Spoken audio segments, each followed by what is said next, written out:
Christ is our victory. Daily meditations on great texts from the Book of Books. January 12th. Courage to begin again. Wait on the Lord. Be of good courage, and he shall strengthen thine heart. Wait, I say, on the Lord. Psalm 27:14. In that dreadful night fire in Chicago in 1871, when so many buildings were reduced to ashes, thousands lost all their worldly possessions. One warehouseman, however, was not to be daunted. The next morning, digging around in the debris, he found an iron rod long enough to hold a sign, on which he wrote, "All is gone but life and hope. We begin business tomorrow morning."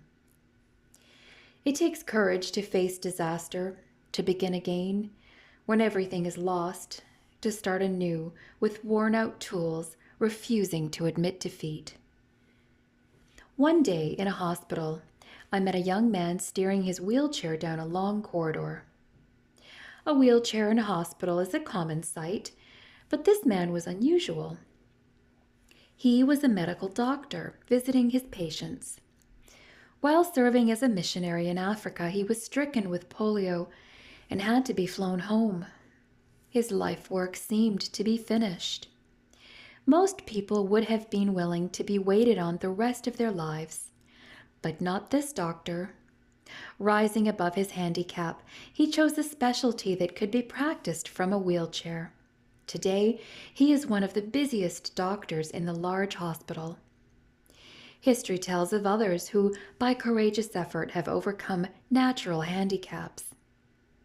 Demosthenes conquered stammering by discipline and practice and became one of the greatest orators of antiquity.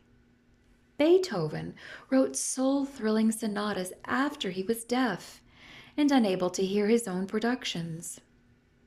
John Bunyan could have spent his time in Bedford jail mourning his lot, but instead he gave to the world that greatest of all allegories, Pilgrim's Progress.